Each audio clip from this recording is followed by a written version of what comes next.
হাসিনা ভারতে বসে দেশকে অস্থিতিশীল করার ষড়যন্ত্র করে, কিন্তু দেশের মানুষ এতে আরও ঐক্যবদ্ধ হয় বলে মন্তব্য করেছেন জাতীয় সংসদের হুইপ রুহুল কুদ্দুস তালুকদার দুলু।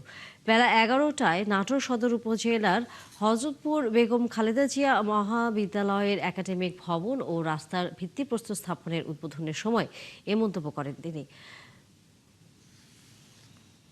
ভারতে বসে নতুন করে ষড়যন্ত্র শুরু করেছে, ষড়যন্ত্র চক্রান্ত করে বাংলাদেশের মানুষ আবারও ঐক্যবদ্ধ।